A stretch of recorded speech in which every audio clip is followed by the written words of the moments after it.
ஏங்கப்பா என்னப்பா இந்த வாரம் ஃபுல்லாக ஒரே பீட்ரூட்டாக இருக்குது. இந்த பீட்ரூட் வச்சு என்ன பண்ண போகிறீங்க? பீட்ரூட் சட்னி செய்ய போகிறோம்ப்பா. ஓகே, அதை ரெசிபி சொல்லுங்க பார்த்தா. ரெசிபி சொல்லட்டா? ஒரு வாணலி வச்சு அடுப்பான் பண்ணிவிட்டு தேவையான அளவு எண்ணெய் ஊற்றிக்கலாம். எண்ணெய் நல்லா கொதிச்சதும் கொஞ்சமாக கடலைப்பருப்பு ஆட் பண்ணிக்கலாம். கூடவே கொஞ்சம் உளுந்து பருப்பு சேர்த்துக்கலாம். ஒரு கைப்பிடி அளவுக்கு சின்ன வெங்காயம் ஆட் பண்ணிக்கலாம்.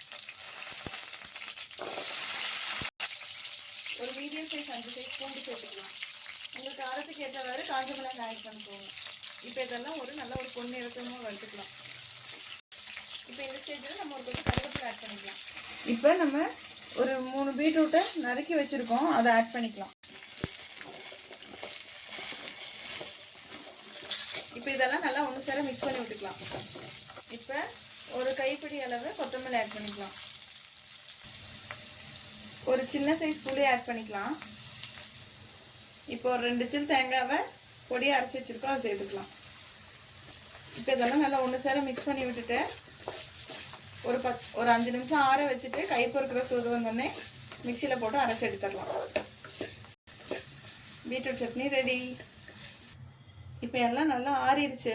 இந்த ஸ்டேஜில் நம்ம லைட்டாக கல்லுப்பு ஆட் பண்ணி மிக்சியில் போட்டு அரைச்சி எடுத்துகிட்டு வந்துடலாம்.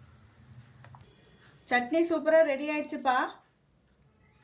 சாப்பிட்டு பார்த்துட்டு எல்லாம் டேஸ்ட் எப்படி இருக்குன்னு சொல்லுங்கள்.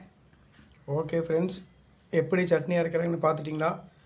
ஓகே, மேலுமே எதாவது புதுசாக வீடியோ வேணுன்னா கமெண்ட் பாக்ஸில் கமெண்ட் பண்ணுங்கள், லைக் பண்ணுங்கள், ஷேர் பண்ணுங்கள், சப்ஸ்கிரைப் பண்ணி பெல் ஐக்கான் தட்டி விட்ருங்க. நன்றி, வணக்கம். மீண்டும் ஒரு புதிய வீடியோ சந்திப்போம். அது வரை கொஞ்சம் காத்திருங்க.